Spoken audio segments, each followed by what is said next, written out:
That's how you know, and you see the red button, right? All righty, now let me share. I'm so happy you said that. I would have been so upset if I hadn't done this. Okay. I've been talking all morning, so I'm parched. You'll forgive me. Alrighty.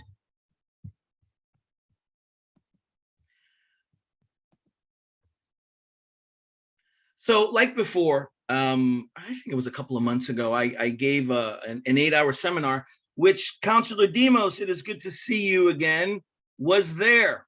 And so I hope that the second time around is better than the first. Were you going to say something, Andrew?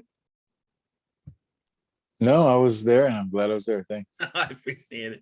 Yes, he was there. But when I do my training seminars, and just like when I'm going to be certifying mediators, I do it with CPLS because they do the marketing.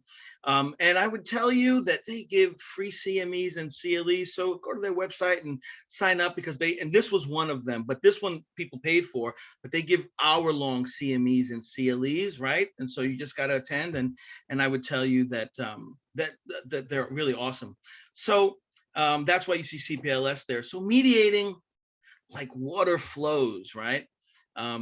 Humility, harmony, openness. These are for me, right?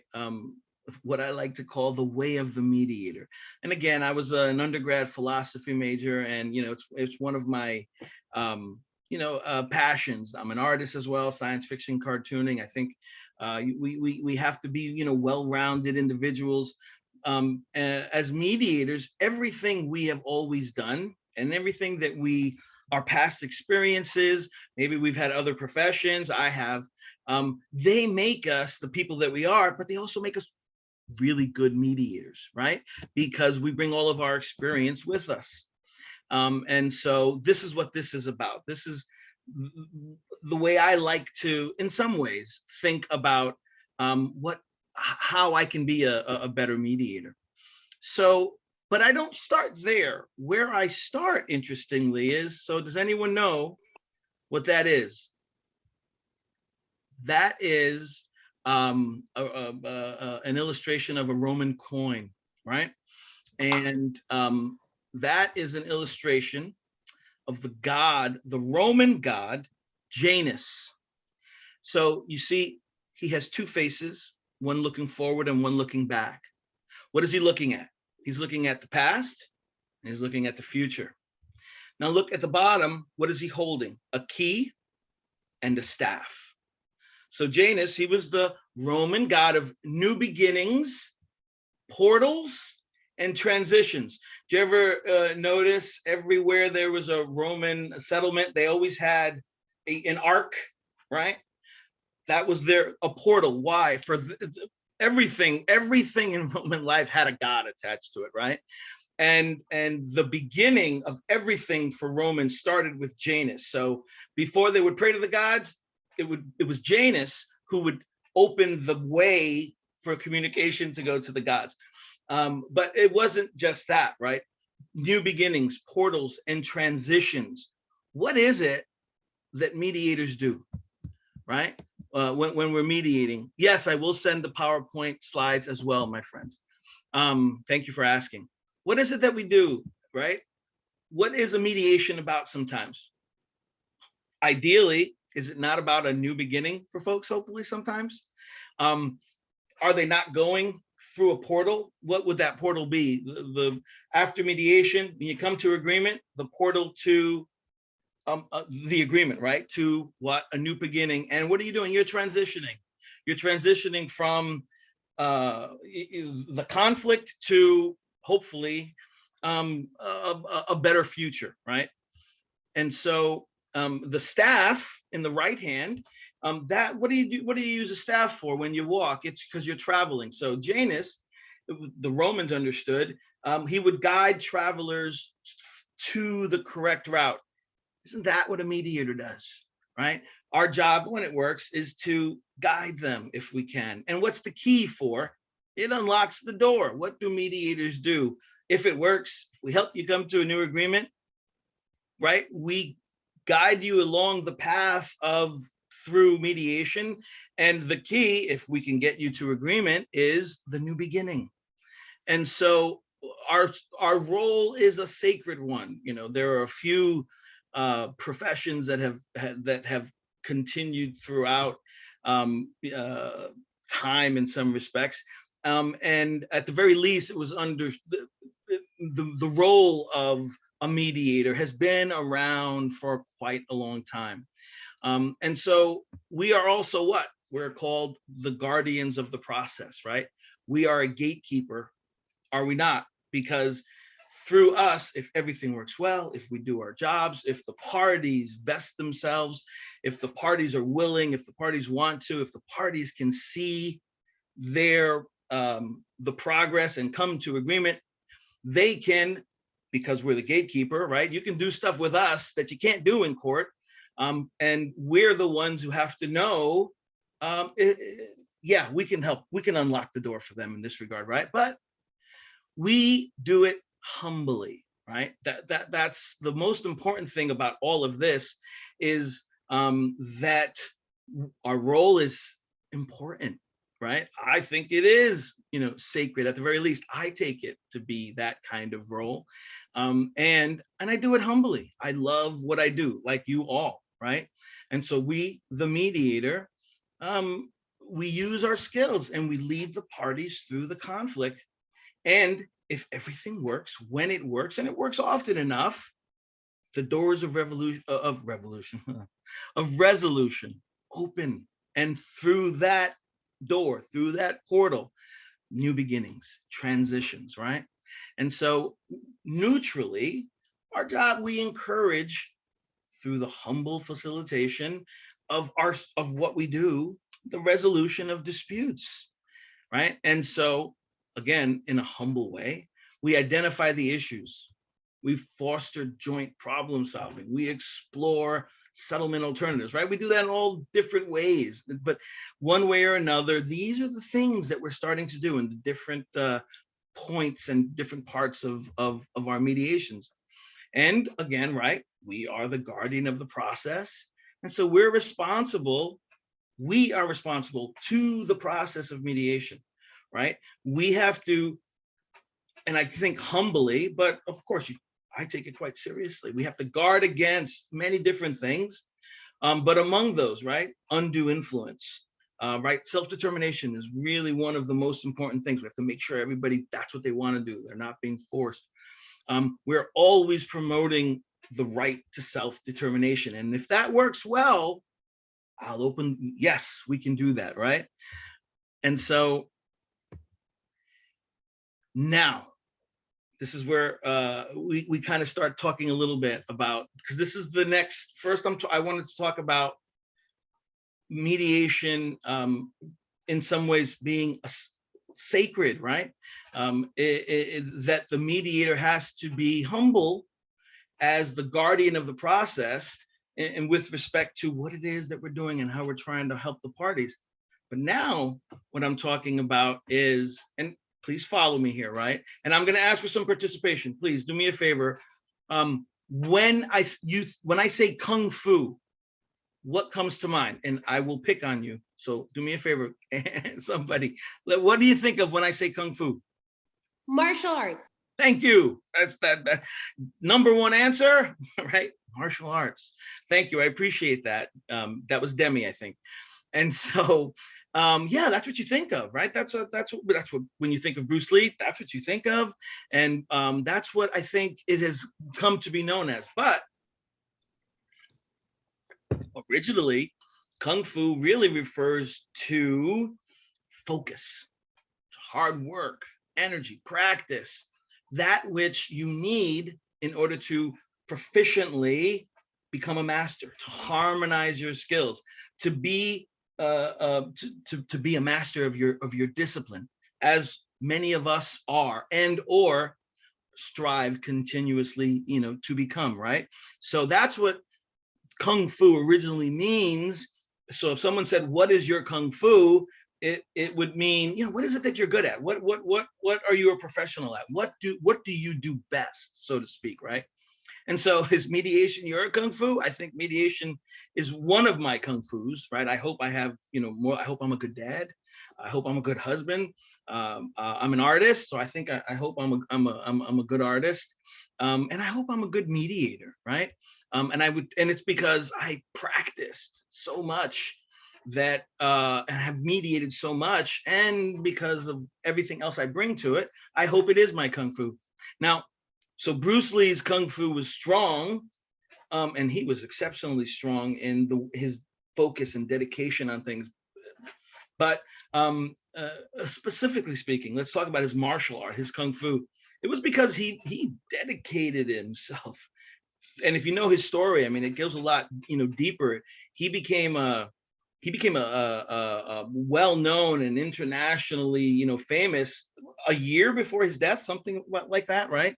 And so, but he'd been doing everything, and he was quite young to have achieved everything that he did. But it was how he came at it, right? And the way he looked at things. It was his dedication to what he did. It was his focus, his practice. He harmonized his skills. And how do you harmonize your skills? And if you saw the video, he talked about that, right? It's taking your instinct, right, and harmonizing his practice, right? And then they come together. And he did it in such a way so that he continuously wanted to be the best that he could be.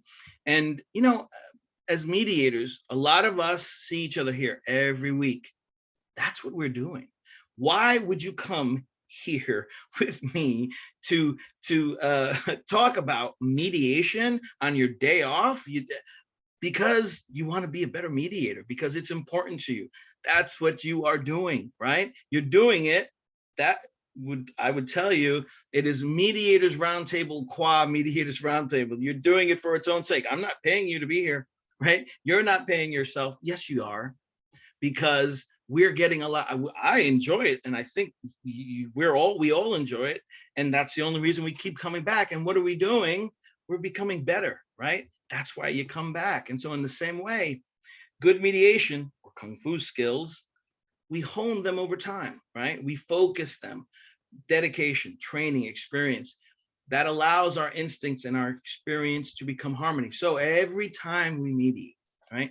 Every time we come here, every time we practice what we do, every time we see a family case or a circuit case or a civil case, they might be similar, but it's a little different. Even with the same circumstances, cases are always different. Why? People have a funny way of putting their own spin on things and making things unique. That's one of the things that we do. But every single time we see something a little differently, that goes to our muscle memory as a mediator. It makes us better mediators. And so if we're talking about, pick something. So one of the last things we were talking about, so family training I was just doing, was a long distance time sharing plan. So immediately, when I say long distance time sharing plan, those of us who have been doing family mediation and have done long distance parenting plans and have done them for a while, you immediately can start thinking of all the different things that you need to start thinking about in order to help the parties come to. And so the reason that we are able to help them do so is because how many times have you mediated a long distance time sharing plan? I've probably done it hundreds of times. Every time you do it, you get a little bit better, right? That's the point.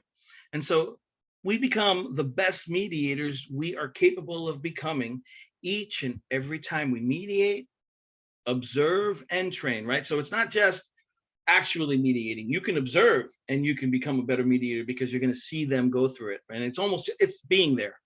And when we train right now, we are doing it, right?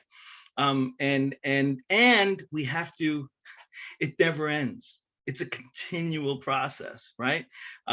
Even if it's just reminding ourselves, every single mediation, I still learn something, or something is reinforced, or I see it a little different way, right?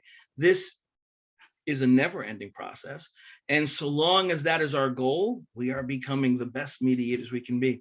So Bruce Lee said, "I fear not the man who has practiced 10,000 kicks once, but I fear the man who has practiced one kick 10,000 times.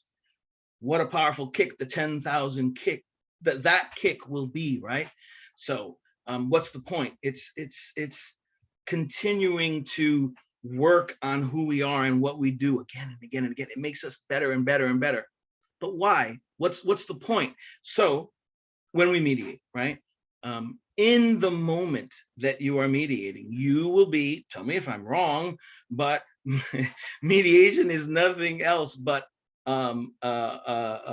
you just never know what's going to happen in mediation. That's one of the fun things about mediation, right? It's always different every single time, and stuff happens in mediation. You just never know what is going to happen next. And it's in that moment, right then and there, when something happens, you, the mediator, we have to decide, what do I do here? And it's our experience and all of our experiences that help us in that moment make an informed decision. That is the artist's painting. That is the runner running, the violin player, the stroke that makes the beautiful music. That's what we're doing every single time we mediate, right? And in that moment, something happens and you've got to decide, what do I do?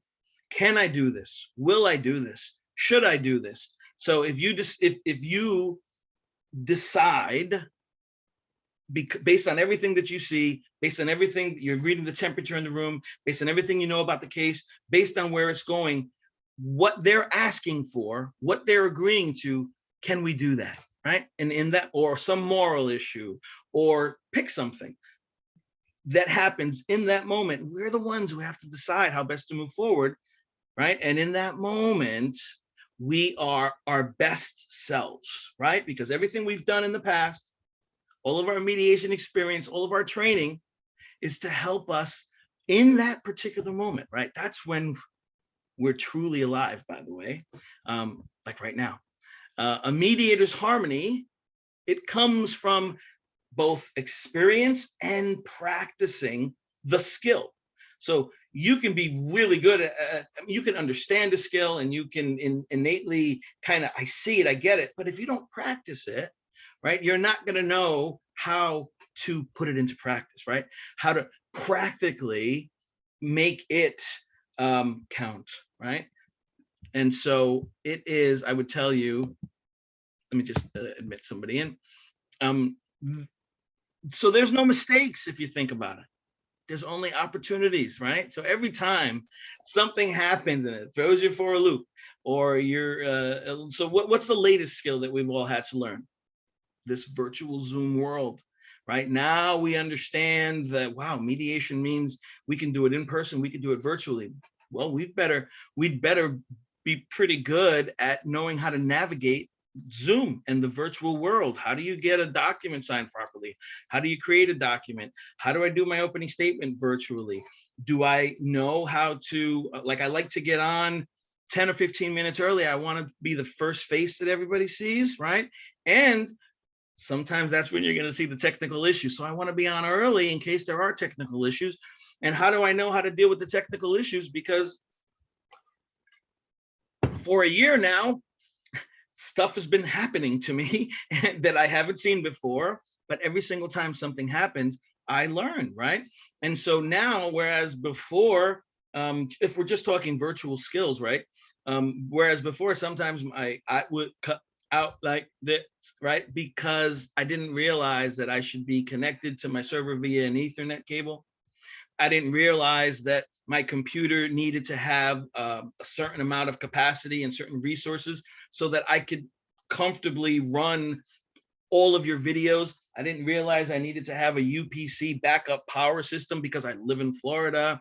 I didn't realize that maybe I shouldn't be, that I needed good lighting. My lighting is much better than it ever was. Thank you to our dear friend Harvey Good, who said, Ty, your lighting is horrible. Point is, every single time something happens to us, the question we should ask is, what am I learning from this?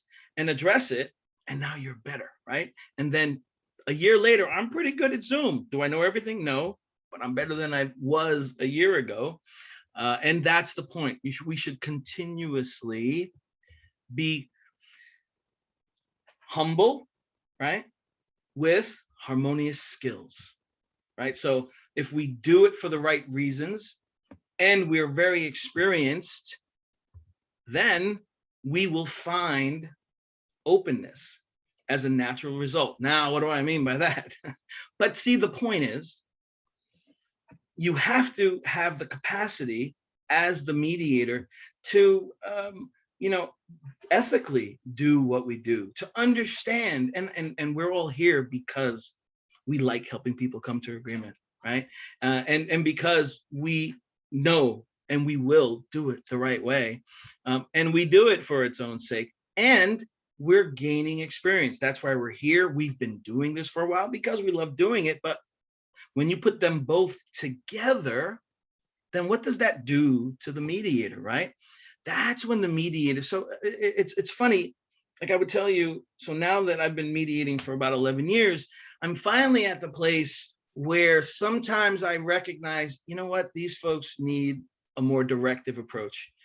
But you've got to be careful. I'm not Judge Caney, who was a judge, and who has so much experience, not just as an attorney or others like that. It's not just Judge Caney, but I like to pick on him because it's one thing if you know how to be directive because it's your job, but when should a mediator be directive, or when should a mediator be quiet, right? Sometimes we need to know when to be quiet. We need to know when to just facilitate. We need to know when to speak up. But it took me a while to get to the point where I was, one, comfortable being directive, that I had the ability to be effective and directive and still do it in the right way, that I was still neutral, but recognizing that it needed to be done in this regard and knowing how to do it.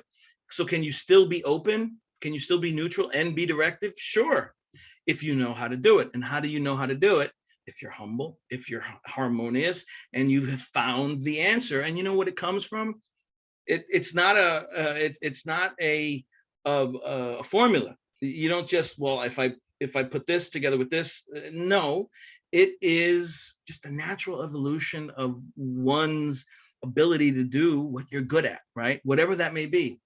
So, walking the mediator's path, on the one hand, the humility, it allows you to know yourself and to be aware of your surroundings, right? And what you're doing, who you're doing it with. Harmony, that enables the mediator's ability and skill to become second nature, so that, like today we were mediating and there was a very inexperienced mediator, and they got flustered, and it was really hard for them to kind of see their way through. We've all been there, right? The first couple of times you mediate, or when you see an issue that you've not seen before. But the more you do it, right, the better in that moment, it becomes second nature. You know what to do. And that's because you have been working on it, right? Now, so then the openness, that allows us to adapt, right? Flexibility is a mediator's middle name sometimes, right? We have to be able to respond fluidly to circumstances in mediation because they come up unexpectedly. And we have to do it in a way that is still neutral, present, and empty, or open to receive, right? So again, it's experience that gets you to that place of natural instinct. And it takes time, right? And it's something that you continuously have to work on. And even when you get there, then you just continue to become nuanced, right? And so my favorite video, that's what I asked you all to see. If you haven't, when we're done here, go watch it again. And Linda, watch it again. Tell me if you see it in a different way. I'd love to hear from you. Oh, thank you. Someone, Layla asked, what's directive? So there's different kinds of mediation. There's different types of ways that mediators, different schools of mediation. So typically what we, kind of do all here, and the way we're kind of taught, at least in Florida, is the facilitative model, right? We facilitate. We help the parties. The parties make the decisions. We don't insert ourselves. And then there's directive, there's neutral evaluations, there's transformative. Transformative is kind of like a melding of everything. It's a lot more collaborative, but directive. Well, directive is, look, some attorneys will hire mediators for different reasons, right? Attorneys will hire mediators based on the case they have. And so sometimes so I'm that typical touchy-feely kind of mediator, right? I'm the one who's really good at emotions and I'm very diplomatic and what have you. But sometimes an attorney, recognizes, ooh, I need somebody who can kind of really tell us how to move forward. And so a directive style of mediation is one in which the mediator is kind of telling the parties, well, look, this is what you're looking at. And it's a little more evaluative sometimes. It's more the way a judge would kind of do it. It's not my style, it's not my preference, but there are times when a mediator should be directive, or can be, directive. For instance, if parties are they're stuck, right? Or they've drawn the lines in the sand and they're really butting heads. And so for me, I get directive when I've really tried everything else. And maybe I've even gotten the attorneys together. I mean, it's case by case, of course, but I'm not seeing a path through. And so, case appropriate, case by case, because there's nothing general about it, right? My instinct is what tells me whether or not it's okay for me to be directive. And then I'm gonna come out and I'll let the parties know, look, let me be honest. My concern is, and then I just say it in an appropriate way. It's not my preference, but it can be effective from time to time. Some mediators just happen to be directive, and some attorneys really like that style. So, and anyone want to give us their thoughts on directive? Because I thought that was a great question. You let us know if you. I think that's an interesting topic because it is sometimes, not necessarily only judges, former judges, but sometimes there's mediators that have a little more assertive style. And yeah, right. Sometimes that may, the participants may kind of foresee who might be the best fit for certain kinds of cases sometimes. But in general, I think it's important that, to me, it's important for me to remember not to give legal advice, which I see a lot of mediators kind of doing, but sometimes you're kind of trying to help them and not really give advice. But that's one thing. And the other thing is also ensuring that we're not trying to put pressure on them, even if they still have the free will. Sometimes I would try to keep in mind that that there's that balance that you're talking about maybe not being too, like lackadaisical, where they feel like what, do your job. You're supposed to be in the media. Like, what do you mean do my job? All we're doing is facilitating. We're not forcing anyone. But so those are a couple of thoughts I had on that. No, I appreciate that, because those are in the vein of exactly, what we're talking about. That is, I think, like what you said, when you said, do your job, what does that mean? So the question is, what is that? The person who said that, the attorney who said that, what do they mean, right? What do they expect from their mediator? And so I've had instances where the attorney kind of sits back and they're looking to me to kind of handle a situation. And so I would tell you, the experienced mediator can kind of understand, what's going on. Or sometimes they'll just come out and tell you, hey, listen, my client, I'm hoping that you can. And so sometimes attorneys and mediators can have this really good interplay when it works well, right? Good cop, bad cop, so to speak, with us being the good cop, of course.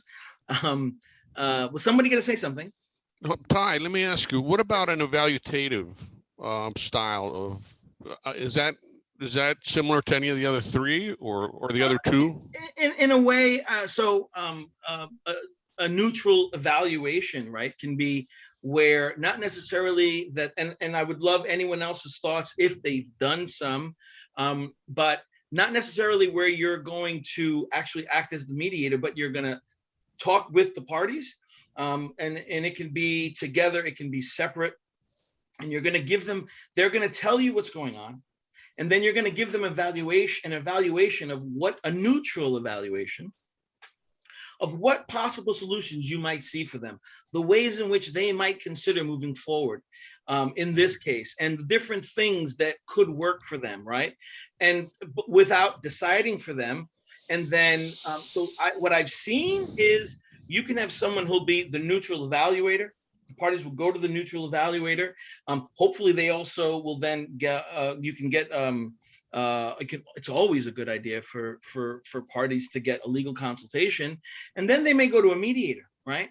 And they may then, having had the benefit of someone give them a neutral evaluation, and then you can mediate the issue, or you could. So parties can ask a mediator to make a decision for them, and technically the mediator could, if that's not something I enjoy, it's not something I would do, and my sense would be, no, I'm going to let the parties do it.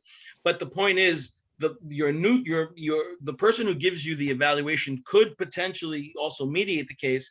But where I've seen it work is that's their job is to give the evaluation. Someone else then goes and mediates.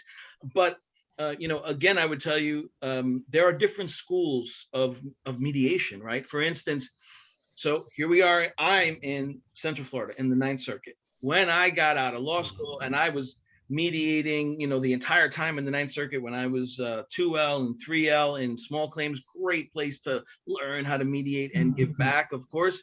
And what about caucus? How do they do caucus? How do we do caucus? We follow pretty much the will of the parties, right? What do the parties think they want to be together, or what have you? Whereas down south, there are jurisdictions where they begin in caucus, and sometimes they'll come back to joint, but a lot of times they. So the point is, there are different schools of thought on the way things are done, right?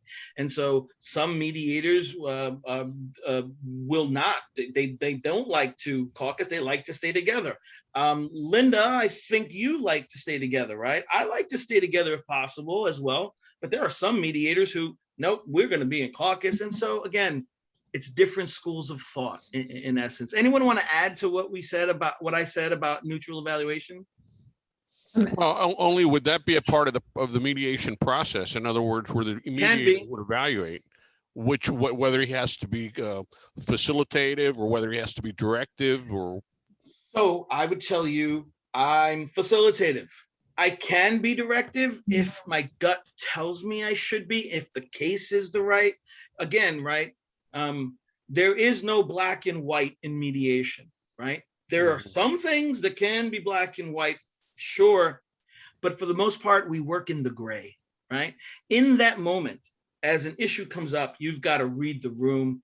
What are the parties feeling? What's going on? What are the circumstances? And the mediator, based on all of that you see taking place, going on, what's happened, your understanding of the case, your understanding of where the parties are at, what they're telling you, and your experience in that moment, the mediator has to make a decision, right?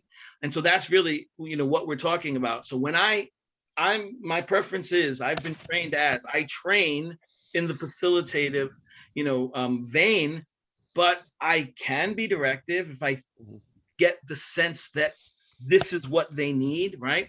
From a transformative perspective, I like collaborative, right? And so what's transformative is when you empower, you work with the parties and you help them come to agreement. So in a collaborative way, and or in the way that they need to help get them through the process, so as to transform the issues and the dispute into a positive, right? And I might not have said that entirely correctly, but the best answer I can give you is there is no answer.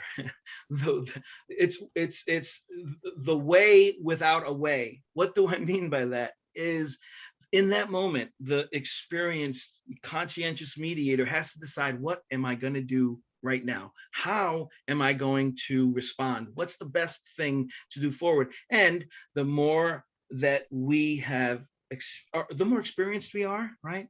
The better we are at making that decision. And I would also tell you, it's also being open and not allowing. And so we're starting to get into what it means to mediate like water, right? Linda said, are we missing the point here? What am I getting out of this is no matter what, just remain open and fluid within the mediation, which means you might change as you go along. Look, sure. Let's just be practical about it. Absolutely. But we can think about this, right? And so to just remain open and fluid, Linda, when you first became a mediator, when I first became a mediator, you were not open and fluid. You didn't understand, right? It took experience. You are a better mediator now. I am a better mediator now than I was last year, than I was 10 years ago, just because I've seen so many more things. So I couldn't agree with you more, but you know how to be you are an experienced mediator. I am an experienced mediator, but if you're not an experienced mediator, then how would you define being open and fluid? So this is, look, we have to have a class in ethics. And so this is us kind of talking about it, right? And in the one hand, listen, if this is practical for you, that means I would tell you that you do this innately. That's a good thing. It's because you, let me say this a different way. I would tell you, most mediators, why did you become a mediator? It's probably because you have these innate kinds of skills and ways of looking at the world. We're probably more open than not. Maybe that's why we're good mediators. That's why you are a good mediator, Linda, because you can do it naturally, but it does take work for some of us. And sometimes talking about it lets you just see something from a different perspective, and then you get this aha moment, right? And so, and for me, it is important to believe it or not, that video I sent out, you know, for some of you, you might have said, oh, that's interesting. Me, it strikes a chord with me.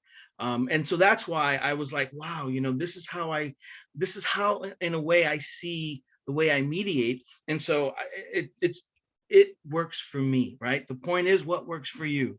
And the parties taught me a lot. Oh my gosh, yes, absolutely. Thankfully, right? The parties taught me a lot. The attorneys taught me a lot. Every case has taught me a lot. And it's a continual, this group has taught me a lot, right? And so I think that's the part, right? You're always evolving, and we should always be striving to be better, right? And but this may not be the way for some of us to talk about it. This is the way I enjoy kind of talking about it. But you know, as long as you're doing it, look at it the way you will, right? Is the important is really what's most important. I would tell you, whatever style you employ, the key is be confident, and the parties are comfortable with it. Pat, thank you so much. I couldn't agree with you more, right? Confidence, you know, if you come, the parties will take their lead from us. And if we appear confident, they'll think, the tone is being set in that way. And if we're coming off wishy-washy, the tone is being set in that regard as well. I couldn't agree with you more. Great comments. Thank you, everybody. Okay, so with respect to now what I mean about being like water when you mediate. So Bruce Lee said, the usefulness of a cup is in its emptiness. What is the cup is the question, right? I would tell you the cup is the shape that the mediation takes, right? The mediator is the water. And as you go through the process, we help the issues and the parties and where they are at in that moment take the shape of the agreement, right? So the usefulness of a cup being empty is, in emptiness, there is possibility. And so we shouldn't fill the cup before you mediate. Let me now start talking about that. Open yourself to all possibilities when mediating. Some of you might be saying, duh, of course, Ty, but there was an individual who would sometimes, you know, come to me and would have the case and would say, okay, this is the case. This is what's going on in the case. This is what you need to do. You know, respectfully, there's no way to look at a case look at the docket, look at the pleadings, and be able to make a determination as to what they need. Don't get me wrong. You can get an idea. Your experience may tell you, this sounds like this or that, but opening yourself to all possibilities is not saying this is what the case needs, right? That is not being empty. That is not being fluid. If anything, what you're doing is you're closing off possibilities by not being open to. So the funny thing is, how many times have you read pleadings and you thought you understood, and you get into the case, and then when they give you their opening statements after your opening statements, it's totally changed, because things change, people change. A lot may have happened since the pleadings were first, initiated. A lot of things will change. And so what I've learned, so I used to, when I first started, I'd like to have my mediation agreement typed based on what I saw. And more often than not, I was like, I spent an hour doing it, and it wasn't that, because things. So now I'm superstitious. Now I don't do it beforehand, because it's probably going to change. Anyway, the point is, you don't know what's going to happen in mediation. That's the fun thing, the wacky thing, the crazy thing about mediation. It will surprise you, and so be open, right? You have to imagine that the mediator is the water. The outcome of the dispute is being mediated is the cup, the bottle, the teapot. Bruce Lee said, right?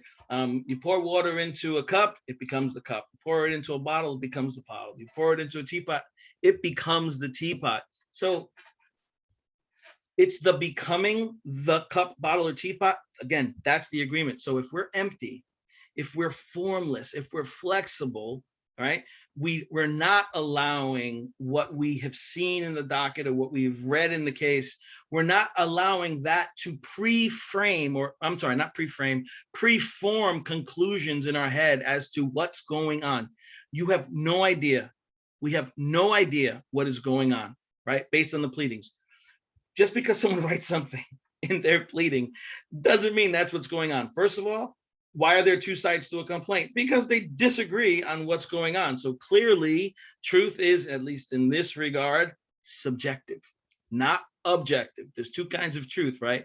There's probably more, but you either have objective truth or subjective truth. What kind of truth are we dealing with in mediation? We're dealing with subjective truth. So I would always say, in mediation, there's mom's side, there's dad's side. The truth is somewhere in the middle. That was just my, general, way of looking at it. And so we have to be empty. We have to be formless. We have to be flexible as the needs of the party require, allowing any mediation agreement to become the shape needed by the parties in the moment, in that moment, where they're at right then and there. Right. And based on what we see going on, based on what they tell us, based on the temperature that we're seeing in the room. So we have to be like bamboo, not an oak tree, right? We have to be able to sway in the wind. We have to be like water. You have to trust your instincts, right? And then you can lead the parties towards the right kind of situation, because you're taking your lead from them. Maybe you make a suggestion, it doesn't work. So then you go this way, or you, how many times have we come to agreement and then something happens and the whole thing falls apart, and now you have to, what do you do in that moment?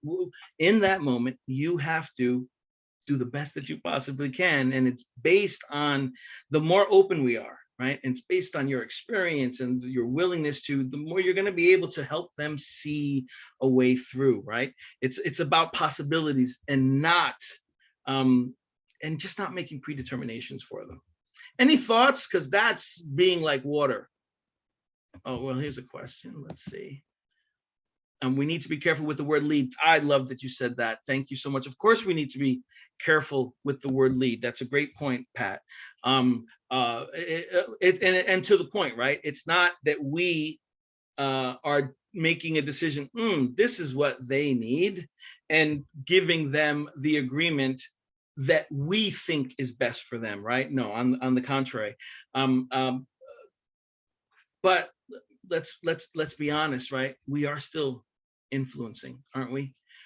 The question is, how do you do it? How do you do it neutrally, right? You're still, why do you reality check? What's the point of reality checking? Why are you directive if you decide to be directive?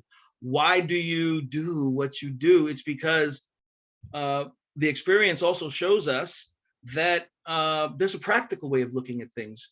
Do we not kind of understand what's going to happen when you get in front of the judge potentially? The better mediator understands that there could be different options, and in being able to show the parties what those options are is where we're going to be able to help them. So how do you lead without trying to lead? How do you control the room? Don't try and control the room, right? Let's say you have a really abrasive attorney. How do you control that attorney? Let the attorney think that they're in control, right? And just you do what you have to do. You do it in the way you need to do it. But what you don't have to do is say, counsel, you don't want to meet, an abrasive counsel head on. No, on the contrary, you want to let them think that they're in control. Maybe you caucus, and then you're going to take exactly what they say. You're going to go to the other side, and you have an idea what they're going to say. But what you're not going to do is pre-frame what they're going to say, at least not initially. You're going to go over there, and then you're going to let them know, and yeah, that's what I thought they were going to say. And then when you come back, then you're going to give it to them in that room the way they gave it to you. But like, for instance, I like to go take whatever you tell me if I'm in with you, and I'm going to actively listen, and regardless of what your position is. I mean, because sometimes we don't like the folks, or sometimes we think they're amazing. Sometimes we think, wow, that's a dog of a position, or sometimes we're like, wow, that's a really good position. Doesn't matter. It's not my position, and so long as they're not being coerced, their position is the position that I'm going to take over there, and I'm going to actively listen, and I'm going to, be engaged, and I'm going to tilt my head. I'm going to lead in, and they're going to know that I hear them, that I am paying attention, and I'm, right. Yeah, I see that. Sure. Absolutely. Now, at no point am I saying you're right. Outstanding. Boy, that's a wonderful argument. No, but in their head, that people like to talk, people need to be heard, right? And they like to see that you're vested. And so if you do that and other things, right? If you're transparent, if they trust you, they trust the process. And if they trust the process, we can then lead them neutrally, like water, towards the agreement that everyone needs, because they trust that we're not being, biased, so to speak. All right, so this is what I said before, right? When someone would come in and tell you this is what's going on, and for you to think what's going to happen. And so forgive me, when I gave this presentation during the well-prepared Mediator, which was an 8-hour course. So there was also some handouts and an exercise, what happened, what have you. And I'll send that to everybody, but I'm not going to do that in the interest of time. FYI, okay. And let me look at it really quickly. Cheating full settlement agreement to. Yeah. So really fast. The point here is that, and so experiences I like to call war stories, right? And so some of you might have heard this one before, and I'll make it brief. And I want to look at the time. And so, family case, and dad cheated on mom. They happen to be of Haitian descent. I'm just looking at a comment really fast. With a very abrasive attorney in caucus, would you modify, tone down their demands, requests when you share them with the other side? With a very abrasive attorney in caucus, would you modify or tone down their demands, requests when you share them with the other side? So, attorneys are interesting animals, aren't they? And so, yeah, I would tell you we're constantly reframing, are we not? Right. And remember, you are still speaking with your own tone equally on both sides. Yes, absolutely. I couldn't agree more, Linda. But do we leave expletives in, or do we take them out? We take them out, right? Are we going to be diplomatic? We're going to be diplomatic, are we not? And when we give it back to the parties, are we not reframing even to now, sometimes you want to take it back exactly how they give it to you. Sure. But sometimes, I was kind of saying this before. So let's say I have an abrasive attorney and the abrasive attorney says, you can tell them that this is what's going to happen, or we can just go to trial on that issue. And so I'm going to talk about it a little bit, and I'm going to get a better sense, and I'm going to, make sure that I understand everything correctly. But I will take it on over just as counsel gave it to me. And if I get the sense that that attorney really means final offer, I'm going to say final offer. But sometimes you get the sense, my sense is they're close to final offer. So in that moment, you have to decide how you're going to present it. But typically, I'm going to go in the other room and I'm going to say, so you know what, if you don't mind, let me give you their position. And I'm going to try and give it to you in the way that they gave it to me, just so that I can give you a sense of how I heard it. But again, I'm not advocating for them. I'm just going to try and give it to you the way they gave it to me. But then I'm going to let you give me your thoughts. So what am I doing there? I'm pre-framing, right? So I'm telling them, look, I'm going to give it to you how they gave it to me, but then I'm going to, turn it over to you. That doesn't mean that I can't play devil's advocate, right? I can't give them my gut. It's case by case. Remember, we work in the gray. It's case by case. What I do in one case, I may not do in a very similar case, just because the circumstances there, may be different. Great questions. I love it. Sometimes attorneys need to be reminded that they are advocating for their client, not me. I couldn't agree with you more. What's the point? It's case by case. In the moment, you have to decide, how am I going to present this? How am I going to do it just like that? Am I going to get the attorneys together? Are we in caucus and then I don't have to worry about it? What about when you have attorneys together and they're working wonderfully and they're taking care of everything? Do I need to insert myself, or do I just sit back? Do I know when to be quiet? So I know exactly what you're saying, but again, it is case by case, right? Where I'm not talking about any one thing in particular. And in that moment, you'll know what to do. You'll have an idea of what to do. And we're not always right. I might be wrong. And if that didn't work, then I've got to be open to what else do I see, and how do I help get them there? And everyone is different.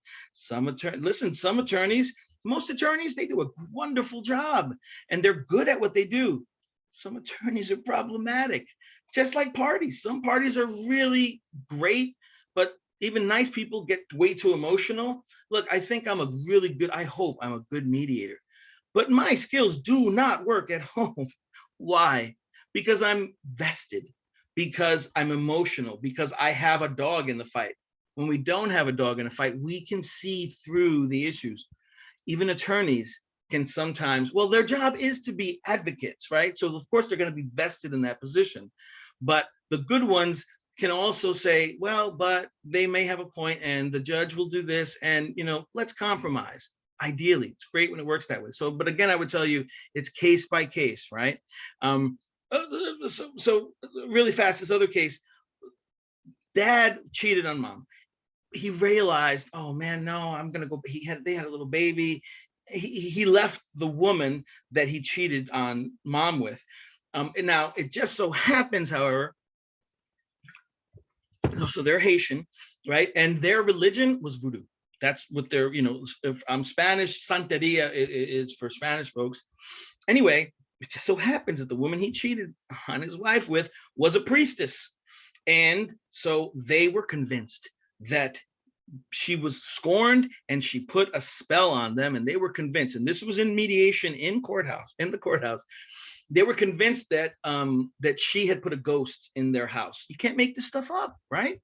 I was in this case, and they didn't want to get divorced, but they believed that they didn't, that this ghost was not going to only haunt them, but the ghost was in the baby's room, and the kid was like 3 or 4 years old, something of that nature. And they said that the baby told, like at 3 or 4, the kids can kind of talk, right? That said that the baby could see this, and it was a young ghost apparently. I'm not making this up, okay? But what struck me was, so I'm an old softie, I'm an old romantic, right? And I can't tell, no, I can tell you, 7 times in my almost 7 years, or about 6.5 years, a little more, I was at the courthouse as a staff mediator. 7 times I had cases where the parties didn't really want to break up. And at mediation, I heard it, and I would always stop and I would ask, your husband or your wife, they don't really want to leave, but what do you think? So in all those cases, 7 times, what did they do? They abated the case, and to see if it would work. And then if it didn't work, then they could come back and they could continue. So romantic that I am, every time I hear it, I'm like, I want to try, listen, I hear you don't want a divorce, but you have to, you feel. They were like, yeah, we have to because of the ghost. And the priestess, she's pissed, and we have to. She said that if I didn't leave her, if I couldn't be with her, I couldn't be with my wife, and the ghost was going to stay. Now, interestingly, I heard them say that the dad, he had gone looking for another priest because he wanted to find a priest. Can't make this stuff up. He wanted to find a priest that could remove ghosts, right? And he said, I have found somebody, and they were talking, but they're pro se. They didn't know what to do, or, the case had already been going, and they were more afraid than not, and they just didn't know what to do. And so what I did was I recognized that they didn't want to get divorced. I had recognized that they said that, oh, I found this priest, but I haven't spoken to him yet. So I said to them, and they both seemed to be expressing an interest. Oh, I'd like to talk to the priest. So, and dad had said something to the effect of like, I have his number, and I'm going to call him, or he's waiting for my call, something of that nature. All I know is I then said, let me ask you something, Mom and Dad, would you both agree? Do you want to call the priest right now? Do you want to get him on the phone? Do you want to see if he can help you? Now, let me step back for a moment. I don't believe in ghosts. I was a philosophy major, so I'm more agnostic than anything else. I'm a secular humanist. So when I'm in the courthouse, when I'm mediating based on my experience. I'm based on what the attorneys say. But the mediation is not my mediation. It's their mediation.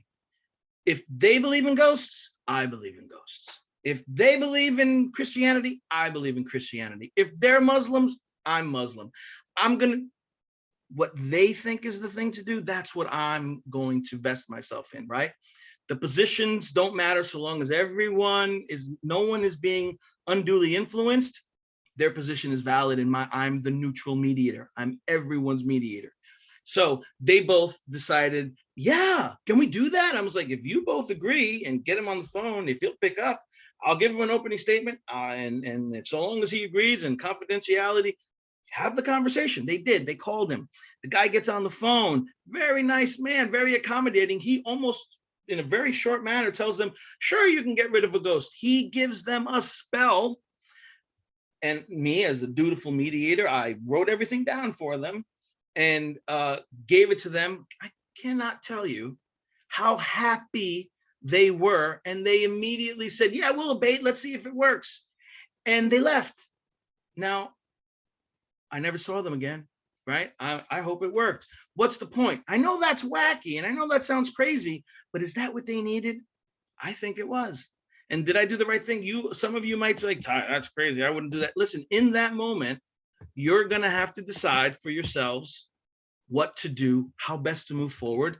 And I would tell you, they were very happy with it, and they left. So empty your mind before you mediate. Be formless, be shapeless like water, right? Water can crash or it can flow. Let it flow, right? So, but still, not only do we have to be open to possibilities during mediation, but we should still review pleadings and the documents and exhibits, but like bamboo, not an oak tree. Take it in, read it, be aware, but bring little or nothing with you as predetermined or objective. Don't get me wrong. Some things are objective, sure. If the court would recognize something, okay, of course. But what I mean to say is just don't make prejudgments. Don't think you know what they need, right?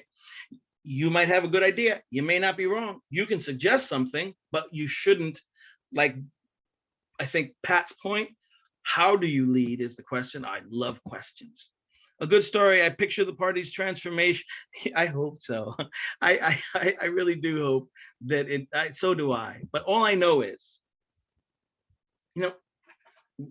we wear S's on our chest sometimes. I do underneath, right? When it works, you can be a hero. These are my wives. I stole them. They're in my office. You can be Wonder Woman. You can be Superman, right? Because, man, when they come in and they're nervous and they're scared and you work with them and then they leave and they give you a hug or they say, can I pray with you? Or they are just in a better place, man, it feels good. We can make, not everybody, but when it works, we can make such a difference in people's lives. That's kind of sacred to me, if you ask me. I've always feared the more of the file you read, the more chance you have to develop a judgment. You know what? That's a good fear to have. Keep fearing that, right? Because we shouldn't let our guard down. We should see facts plainly and recognize we don't know what happened just by reading the pleadings, because you don't. But you'll get an idea as you talk with them, right? And as you listen to them and as you see what's going on. Be empty, formless, flexible. Let the mediation become the shape that the parties need in that moment, that day, right? Not what the pleading said, but what you're getting from them. And I'm huge on this, right? Trust your gut, trust your mediator's instinct, and lead, Pat, you know how I mean, I hope you understand how I mean to say it, right? Towards the appropriate solutions that the mediation has allowed to be flowed toward. So when we're leading, we're not leading, we're guiding. Yeah. Okay. How great questions. I love questions. Sometimes one party will not provide, Diana says, as much information as the other. So there is a greater opportunity to favor. Okay, I love that perspective. There's a greater opportunity to favor one party. Let's be honest. You're not going to like some people you mediate with, attorneys. You're going to like some people you mediate with. Doesn't matter. One of the hardest things it took for me to get used to was letting people make bad agreements, right? Letting them make bad decisions, right? And you may like somebody, you may feel for somebody, you are the other party's neutral just as much. And barring something happening to either break confidentiality or for some reason making it so that you are no longer impartial, well, then you need to remove yourself from the case, right? But regardless of who you like or do not like them both, hate them both, don't like the attorney, like the person, pick something. It doesn't matter. It's not my mediation, it is their mediation. And even when I'm credit card cases and small claims, my gosh, I would hate when people sign judgments or when they would, the statute of limitations had passed, but I'm not their attorney. I'm their mediator, right? And that comes with that's the good and the bad. Doesn't matter for us. We're gray, right? Does that make sense? And then it can be tough sometimes, but you'll get used to it. But wouldn't you explore more as to why they aren't sharing more? So great question. Thank you. Look, if your gut tells you something's going on here, let me probe. Go ahead. Sure. Probe if that's what you think. If your gut tells me I need to reality check here, sure. But it's not because you feel bad for one of the parties and you want to help them. That's not why we do it. Right? Don't get me wrong. It is great when we help, but I'm everybody's mediator. So I don't necessarily like all of the attorneys who represent these credit card companies. And I say they all wear black hats. Some of them wear the black hat better than others, but am I not their mediator as well? So sure, if it's appropriate, go right ahead. But if you see someone in a mediation and their arms are crossed and they're saying, yeah, whatever they want, and they're not talking much, something's wrong. Probe, get them in different rooms. I want to make sure that that person is making their determination and is entering into an agreement or agreeing to something because they want to, not because they're forced to. So that's one reason, sure, absolutely, but not because I don't think it's good for them. Do you understand the difference, right? It's tough, but that's our job. So neutrality begins by emptying the mediator's cup, by not going in with it full of what you think it needs to be. Doesn't matter what we think, even though it does. It's the way without there being a way, right? It's controlling with, it's not controlling. It's influencing without influencing, right? I love, keep the questions coming.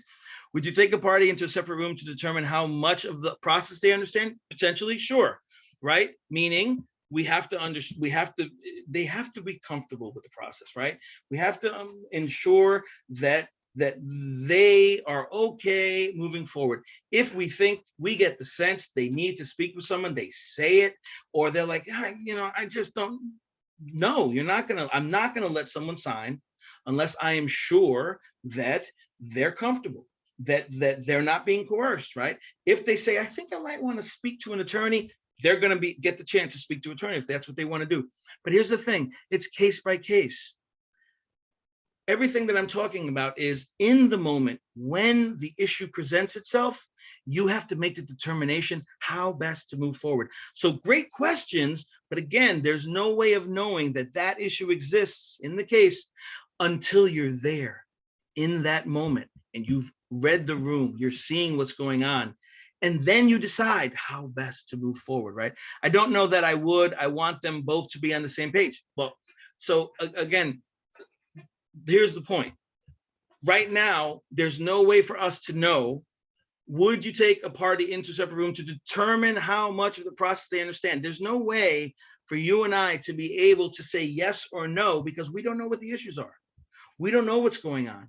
We don't know the backstory. We don't know the circumstances. So how can we possibly say, yes, I would, or no, I wouldn't? What did I say? I said, maybe. Depends on the situation. You see what I'm saying, everybody? It's the gray. It's not, so this question is black or white. No, it isn't. It's gray. I don't know. Maybe, don't you see? I'm being flexible. I'm being bamboo. If it's no, you're already deciding that you can't without knowing what the issue is. Don't you see? That's the point, everybody, right? Without knowing what's going on, how can you make a decision on what best to do if you have no idea what's going on? Case by case. Trust your instincts. You will know when to be flexible as you approach each individual case. What a timely question. Perfect. Thank you. Great questions. What a you were awesome. This is why I keep coming. This is such a great group. So what is that? That's a mediator. What are they doing? They're on a tightrope of what? And why are they blind? We're neutral. We're walking the tightrope constantly between morality and giving legal advice. We're threading the needle of how do you get them, pro se's who don't know the law, they haven't talked to an attorney. Have you ever gotten them to agreement and they didn't? How did you do it? Were you unethical? Did you give them legal advice, or did you reality check them well? Did they trust you? Did you ask them good questions? Were you able to neutrally lead them, both parties, to a place where they could both live, right, with the outcome? We're always walking the tightrope above ethics. And it's legal advocacy on one side and reality checking on the other, or that's how we get them through it, right? We work in between the spirit of the law and the letter of the law, right? We're in the middle somewhere, to be quite honest with you. And it's not a science. This is not litigation. This is not trial. This is mediation. It's an art form. It really is. And the more you do it, the better you are at painting the picture for everybody. The more artistic you can be, the more creative we can be, right? What are some important skills for us to possess? Experience. The more you've done, the more you've seen, the better you are. Subject matter knowledge, absolutely. Doesn't it help when you understand how the court would look at something? Another great question. How wonderful your style. Oh, I paid Lewis to say this, that I believe brings me naturally into understanding ethics, integrity, respect, understanding neutrality, recognizing fairness. Yeah, I mean, thank you, sir. And I agree, right? That's what we do. So I believe brings me naturally into understanding ethics, that is integrity, respect, understanding, neutrality, recognizing fairness. Please, someone define recognizing fairness. There is, a mediator can recognize it, but not define it, right? It is subjective. It's not for me to decide what is equitable. It's for the parties to decide what is equitable. What is just, what is fair is what the parties decide is just and fair. If someone wants to give up the farm, but is very comfortable giving up the farm and is happy because they're done with the issue and they have no second thoughts, and you know that they're not being in any way unduly influenced, let them give up the farm. Do you see what I'm saying? Great point. Thank you so much. I couldn't agree more.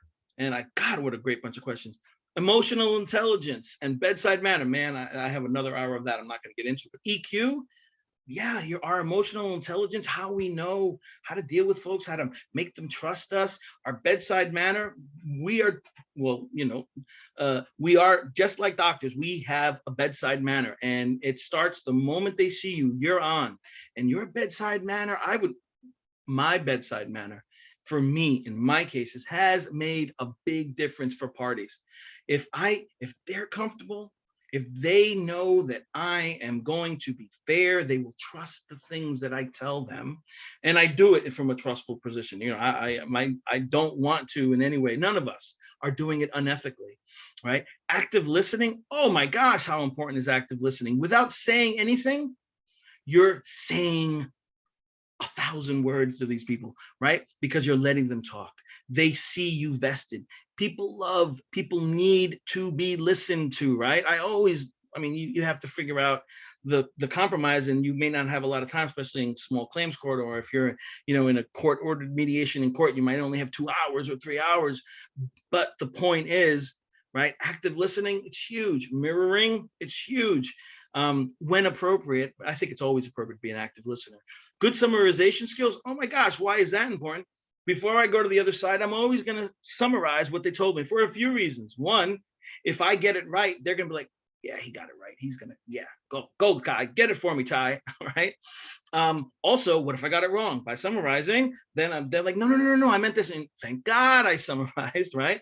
And then the other thing is, I'm also vesting them in the process, right? Because now they feel good when I go on over there. So summarization is, because we got to get it right as well. And good questioning and good negotiation skills, absolutely. Some of the best tools are secret weapons, good questions, right? Yeah, I have seen mediators, people are like minuets and they're like puppet masters, just because experienced. For instance, someone who's been doing family law for a decade and is a mediator as well, and they know the issues innately. They understand what the court might say. They understand what the parties are feeling. They've been on both sides. They know the issues. They know the questions to ask. And if you can ask the right question in the right way, you can address any issue. You can say anything you need to say. It's not what you say. I'm a broken record with this, right? It's not what you say. Everybody say it with me. It's how you say what you say. And then negotiation skills. Now, those are some skills that are learned skills as well, right? Reframing. Oh my gosh, reframing works. What's reframing? Really fast. And you can use this in regular life as well. But so someone says to you, oh my gosh, I hate the way, let me pick something. I hate that I have to clean up. I had to clean up the office all by myself. And so you would say something like, you know what, I hear that you're saying that it really bugged you that you had to clean up the office all by yourself. So the first thing you do, you recognize and you validate the feeling that they're giving you. So you recognize them first. Then you take what they're saying and you turn it around. You reframe it into what? Into a positive perspective and a future perspective. And so you say, and so I think what I'm hearing is that maybe the next time that you guys are leaving after a meeting, then it'd be great if your manager made everyone stick around and clean everything up so that it doesn't all fall on you and it's a team effort, and then everyone can kind of get out faster. So what did I do? I addressed their issue. I recognized that they're feeling something, and then I reframed their perspective into a positive future-based outcome. And now every time I talk about it, That's how I talk about it. So slowly but surely, hopefully, we reframe the way they see what it is we're talking about. That's how we lead them to the other side, by offering a suggestion. And it works only if the other side sees it too. But when it works, man, we're wearing the S on our chest, right? So always remember to put your cape on before you mediate, because we all have capes, let me tell you. Okay, this, you're gonna get this, by the way. This is just a whole bunch of different skills, mediation kung fu skill sets, both in person and virtual. We're already actually over by a bit, and so I don't wanna keep us far too much longer, but please go through these on your own, okay? But I'm not gonna go into depth here, but the sophisticated, the experienced mediator, we have to be able to facilitate in such a way that we have to keep the discussion and the parties focused on issues in positive, productive ways. You can establish ground rules, mirroring, encouraging the participation, build trust. I mean, look through what I'm saying, right? This is like, to Linda's point, isn't this kind of common sense? Yeah, it is. But when we see it all together, right? It's our experience, our subject matter knowledge, our effectiveness, it increases. We're better mediators the more we've seen, the more we've done it, because we've practiced the mediation kick 10,000 times, so to speak, right? Let me keep on going. So again, these are just more skills, right? I don't think I have really time to go through them, but you can go through them. We can talk about them. That is the end of my presentation. I appreciate it, everybody. I hope I enjoyed that. I'm a geek and a wonk for this kind of stuff. I hope you enjoyed it as well. And Charles, there's your hour and a half. You're good to go, my friend. and All right, thank you as well. Questions, thoughts, by the way? Sending us a PowerPoint. Yes, I will. Thank you. So everybody do me a favor, send me an email, and then I will respond to what I sent out, and I will send you the CME, and I will send you the PowerPoint presentation. And I've got a 2:40, but I'll stick around for 5 minutes if anybody wants to. But other than that, please go spend time with your family now and do what you have to do. But thank you all. I appreciate it. Let me stop the